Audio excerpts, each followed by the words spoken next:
Buenas gente, bienvenidas, bienvenidos una vez más, como digo siempre, a este mi humilde canal y en concreto a la sección de reflexiones sobre literatura. Una sección que con esta entrega cumple ya, con este vídeo cumple ya su tercera entrega y que como sabrán quienes hayan visto las dos anteriores, pues consiste un poco, como su propio nombre indica, en reflexionar a modo de ensayo, de alguna manera, de ensayo oral pues sobre algunas cuestiones que se me van pasando a mí por la cabeza en relación a la literatura. Ya digo, no pretendo tanto hacer aquí elaborar unas tesis, ni muchísimo menos elaborar todo un sistema estructurado de ideas o una teoría sistemática estructurada sobre la literatura, sino más bien pues ir generando sobre todo algunas preguntas porque me parece que en este momento para mí es mucho más fructífero que intentar elaborar una tesis. Una tesis que corre siempre el riesgo de ser, pues, la repetición o el mero eco de un dogma ya antiguamente formulado por alguien más, un dogma asumido sin considerarlo tal cosa. Entonces, me parece más humilde por mi parte, me parece más ajustado a mis capacidades el hecho de intentar formular algunas preguntas, poner el foco en algunas cuestiones que, que bueno, que a partir de ahí pues puedan dejar la mano tendida para quien quiera opinar con más criterio al respecto. Pero bueno, tampoco me voy a enrollar más con eso, no pretendo hacer una metasección aquí, no vamos a explicar la propia sección. Vamos directamente al tema sobre el que quería reflexionar. Entonces, Mm, yo en la entrega, empezamos ya directamente, lo digo para quienes hayan visto la parte 2 de estas reflexiones sobre literatura. Yo allí, en la entrega anterior, hablaba de que en la poesía de Instagram el lector suele interesarse solo por aquello que ya forma parte de su vida, aquello que ya sabe, aquello que ya es, aquello que ya ha vivido, porque está atraído por el deseo de verse constantemente reafirmado. Es lo que mencionando a Ernesto Castro, citando a Ernesto Castro, decía que eran las creencias quijotescas o bobarianas sobre aquello que se lee. Pues bien, movidos por la noblísima intención de aportar algo o incluso de ayudar, me parece que muchos autores, aquí ya no hablo de lectores, autores y autoras, cuentan sus intimidades más dolorosas, creyendo firmemente pues que con ello genera una especie de efecto positivo en la salud mental de sus lectores, que por otra parte es lo que buscan siempre, un efecto positivo en sus respectivas saludes mentales. Y eso, el principio básico de todo eso a mí me parece que está genial, ya lo adelanto. Yo respeto muchísimo, respeto más que nada el impulso de hacer público lo que se escribe porque se crea que puede ser valioso para el resto del mundo. Eso lo respeto muchísimo. Bueno, es que me parece, como digo, la base de cualquier escritor. Hasta el escritor más polémico publica porque considera, esté equivocado o no, que esa polémica será valiosa para el resto del mundo. Ahora bien, esto está sucediendo así, y aquí es donde quiero iniciar la reflexión. ¿Esto está sucediendo así o, o estamos cada vez más ante un tipo de poesía que está escrita y pensada simplemente o que es útil únicamente por y para que sus autores se hagan una especie, se apliquen una especie de autoterapia psicológica, autoterapia emocional? Como ven, ya digo, esta sección es un ensayo porque estoy todo el rato basándome en preguntas y, y en sensaciones, sobre todo, en impresiones mías que me dan, o sea, en la percepción que yo tengo de mi entorno literario, por así decirlo, de lo que yo leo en Instagram, de las entrevistas que yo escucho a autores y demás, ¿vale? Por eso digo que esto no pretende ser un tratado filosófico ni un sistema de ideas bien organizado. Intento reflexionar y dejar pues estas cuestiones un poco brindadas para ustedes, para que luego ustedes también pues puedan decirme, puedan transmitirme lo que piensan. Entonces, si en la entrega anterior yo reflexionaba sobre el narcisismo lector, que era la expresión que utilizaba, hoy me gustaría hacerlo sobre el narcisismo escritor, sobre el narcisismo del autor. Porque seguro que a ustedes les suenan frases como escribo para desahogarme, espero que lo que escriba sirva para que los demás se sientan identificados, para que la gente vea que no esté sola, para que la gente se sienta identificada. Creo yo, como digo, que todas estas oraciones, todas estas expresiones no les resultarán extrañas, porque yo tengo la sensación de que abundan cada vez más en el argumentario de no solo de poetas y de escritores, o sea, no solo de poetas, sino de escritores en general, incluso de cantautores que escriben las letras para sus canciones, de artistas en general, o al menos de quienes reciben tal calificativo pues en las redes sociales, en los medios de comunicación, en la sociedad en general, etcétera, etcétera. Si es que, bueno, las redes sociales y los medios de comunicación se pueden considerar sociedad. Bueno, una parte sí, desde luego. En fin, ven cómo me enrollo. Esto es lo que pasa por, por no estructurar las cosas, que uno acaba yéndose por los cerros de Úbeda. Bueno, eh, la pregunta que yo quiero hacerles, para que ustedes la respondan, si lo consideran oportuno, es: ¿dónde está la relevancia de contar lo más íntimo, de desahogarse en la poesía? Y voy a matizar cosas importantes. Me refiero a contar lo más íntimo quedándose simplemente en eso, en lo íntimo, y quedándose además simplemente en contarlo, en lugar de llevarlo más allá, hacia un ejercicio de reflexión, de razonamiento sobre, sobre esa intimidad que se está contando, entendiendo dicha intimidad en la medida de lo posible como un objeto. Ya digo, en la medida de lo posible, esto es un ejercicio de entendimiento, de reflexión, incluso de abstracción, no, de llevar esa intimidad a ser un objeto exterior respecto al sujeto de dicha intimidad. Entenderla como un objeto que se puede cuestionar, analizar e intentar entender. Porque es evidente que infinidad de autores a lo largo de la historia han plasmado en sus poemas vivencias, emociones personales, incluso llegando a veces a una especie de autobiografías.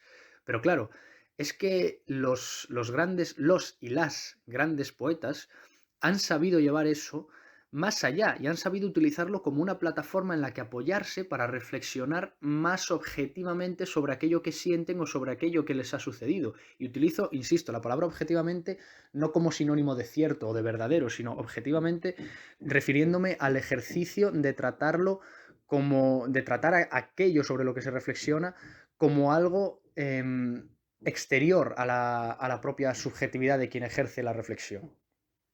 Entonces, ya digo, estos autores, estos grandes autores han sabido objetivar aquello que sentían o aquello que les había sucedido, intentando de esa manera que su poesía se convirtiera en un producto para los demás y no tanto para ellos mismos. Por eso la publicaban. Un buen ejemplo de esto, se me acaba de venir a la mente y así pues también me hago un poco de publicidad a mí mismo. Un buen ejemplo de esto que estoy diciendo, de este tipo de autores, me parece que es la poesía confesional y en concreto el poemario Tres mujeres de Silvia Plath, que ya lo he reseñado en este canal y que les dejaré por aquí una pestaña para que puedan acceder a ese vídeo. Allí pues me alargo un poco más sobre estos autores que han sabido llevar lo íntimo a lo colectivo, por decirlo de forma sencilla.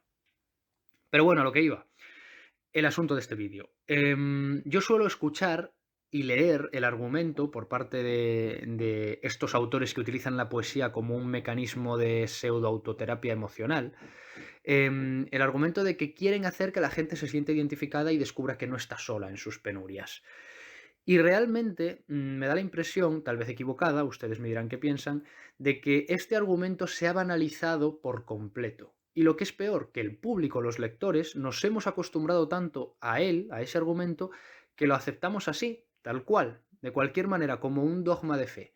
Nos hemos acostumbrado a dar por hecho que ver nuestras emociones reflejadas en lo que escriben los demás es realmente un servicio psicológico de quien lo está escribiendo, brindado por quien lo está escribiendo, valiosísimo, un servicio psicológico que nos hace mucho bien, que necesitamos constantemente ver que al resto le pasa lo mismo que a nosotros, porque eso de algún modo nos hará más felices, o por lo menos menos infelices. Y esto nos lo creemos porque sí, porque llega el autor, nos dice que en su obra ha plasmado sus traumas, sus miedos, sus inseguridades, y que con eso espera ayudarnos a los demás a aliviarnos e incluso a superar nuestros propios traumas, miedos e inseguridades. Y a mí lo que me parece, lo que intuyo en todo eso, y lo que me ha llevado a hacer este vídeo, es que ahí hay un salto argumental enorme, que, que entre el yo plasmo aquí mis cosas, ya digo, mis traumas, miedos, etcétera, y el esto puede ayudar a los demás, hay un vacío enorme que estamos ignorando y que demanda ser rellenado con argumentos sólidos.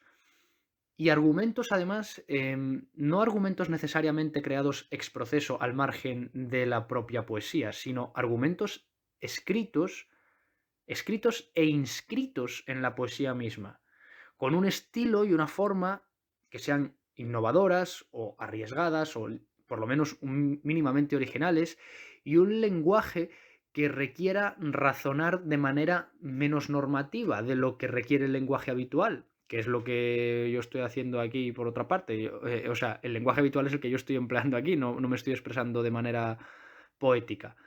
O sea que a lo que me refiero es que no estaría nada mal, estaría muy bien, de hecho, contar con una poesía cuyas ideas consistiesen en teorizar, en reflexionar de manera compleja sobre el efecto que tiene la intimidad del autor en la mente del lector.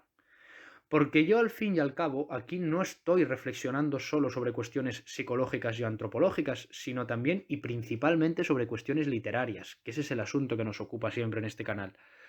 Por supuesto, no seré yo quien niegue rotundamente que escribir las dolencias emocionales puede ayudarle a uno a poner en orden su cabeza y aliviar ciertas disonancias cognitivas o preocupaciones. Y por supuestísimo que no seré yo quien niegue que el individuo al final busca siempre en mayor o menor medida sentirse identificado con una colectividad más amplia, y que ningún ser humano puede vivir en la soledad absoluta, sea esta soledad material o existencial. Yo veo completamente lógico que, al igual que necesitamos ver a otras personas a nuestro alrededor, también necesitamos ver que aquello que sentimos también se encuentra en esas otras personas, también lo sienten esas otras personas, lo cual seguramente sea el principio más básico para comprobar que uno no está loco. Entonces, yo no digo, yo no niego la importancia psicológica y antropológica de sentirse identificado.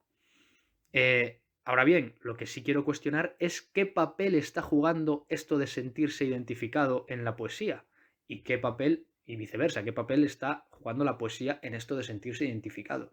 Porque lo de sentirse identificado se ha vuelto, las dos palabras, sentirse identificado, se ha vuelto dentro del arte y dentro de la literatura en particular como Yahvé, como el nombre de Dios. Se ha vuelto una conjuración que, al mencionarla, automáticamente imbuye de un valor a aquello a lo que se le ha atribuido. En este caso, a un poema, a un verso, a un poemario, a lo que sea. Sentirse identificado. Si aquello que uno ha escrito sirve para que la mayor cantidad posible de personas se sienta identificado con ello, ya automáticamente me da la sensación a mí, y tal vez, insisto, equivocada, de que automáticamente ese poema, ese texto ya queda revestido de valor, de calidad, de autoridad literaria.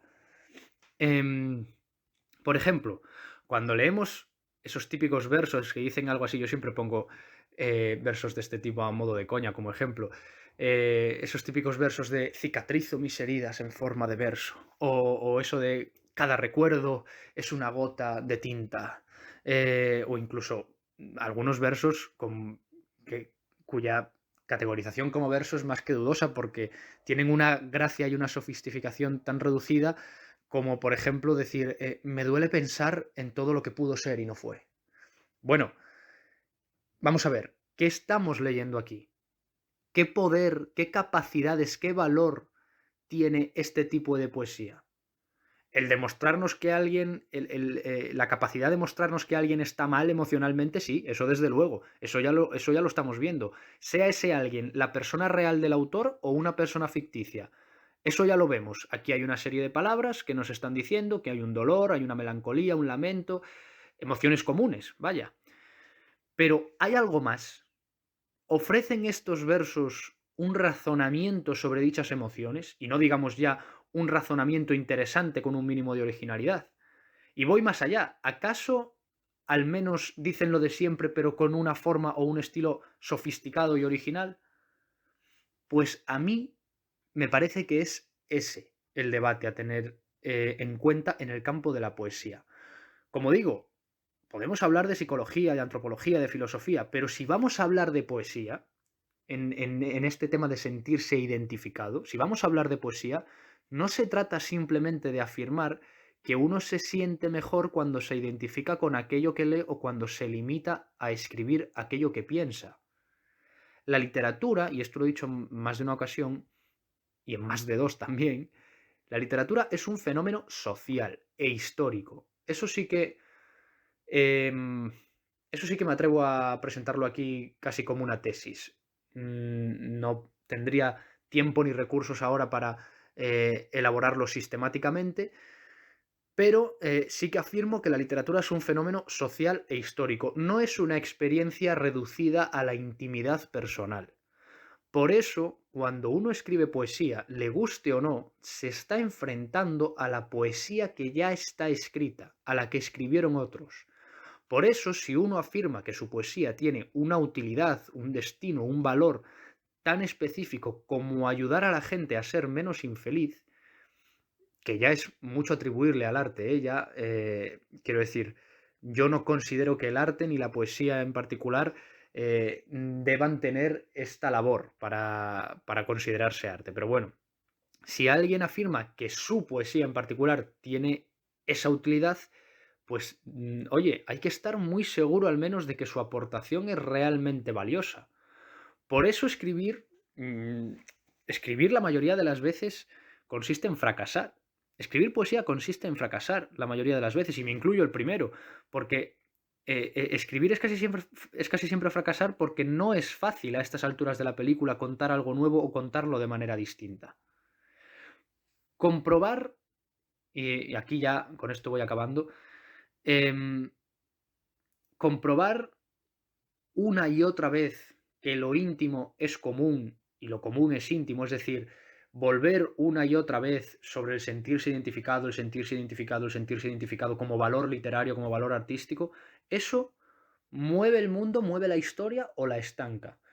Es más, mueve a las personas, mueve a aquellos que las leen y a aquellos que las escriben o las estanca.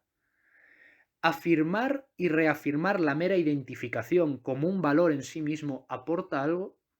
¿Queremos que la poesía sea un camino? Que esto me parece una metáfora interesante. ¿Queremos que la poesía sea un camino o queremos que sea un espejo? Valorar, valorar el hecho de sentirnos identificados sin ir más allá, sin explorar nuevas formas de sentir y de pensar en lo que sentimos, ¿eso es lo que esperamos de la poesía y del arte en general? No lo sé, tal vez sí, tal vez sea el papel que le debamos reservar ahora a la poesía, tal vez no debamos esperar nada del arte. Ya no es que no debamos esperar ningún sentido, porque el debate sobre el sentido del arte sigue siendo muy pertinente, pero es más antiguo ya que la tos. Pero igual es que ya no debemos esperar del arte un sentido, sino que tampoco debemos esperar ninguna aportación más allá que la mera repetición, porque esta es otra. Si consideramos la autoidentificación como un valor del arte, el sentirse identificado con aquello que otro ha escrito, etcétera, etcétera, pero resulta que aquello que el otro ha escrito es siempre lo mismo, porque esto lo comentaba en la entrega anterior también de esta sección. em, mm, la mayoría de lo que se escribe en este tipo de poesía es vulgar, porque la mayoría de personas somos vulgares, porque llevamos una vida común, anodina, sin nada especial. Enamorarse, desenamorarse, em, tener amigos, dejar de tenerlos, tener enfermedades, pasar por la muerte de un ser querido, ese tipo de cosas, ya lo comentaba en el otro vídeo, son vulgares en el sentido de que todos las vivimos, es lo propio del vulgo, no es nada extraordinario. Entonces, si, si esas experiencias vulgares las reducimos al simple hecho de contarlas en lugar de reflexionar e ir más allá, porque la muerte es vulgar, la muerte no sucede a todos, pero la muerte es un clásico del arte, porque reflexionar sobre ella es una fuente de ideas prácticamente inagotable. Pero claro, si nos limitamos a contarla, igual que el desamor, igual que el amor, si nos limitamos a ponerla ahí, porque consideramos que el mero hecho de que alguien pueda leer eso que hemos puesto ahí y sentirse identificado y pensar, anda, a mí también me pasó, no estoy solo, pues si empezamos a considerar esa identificación como un valor en sí misma, en lo que caeremos, y me parece lógico, es en que la poesía, el valor de la poesía se convierta en una mera repetición. Porque claro, lo vulgar se repite. Entonces, si la repetición y el mero hecho de sentirse identificado es un valor en nuestra sociedad, entonces tal vez sí la poesía de la que estamos hablando en este vídeo sea la gran poesía de nuestro tiempo. O tal vez no, tal vez la poesía siga teniendo algo que decir. No lo sé. ¿Qué opinan ustedes? Yo creo que hasta aquí puedo llegar con mis reflexiones hasta el momento. No sé si les han parecido muy, muy simplonas o muy chabacanas, pero eso ya queda para que ustedes se expresen libremente. Nos vemos en el siguiente vídeo y muchas gracias por llegar hasta aquí.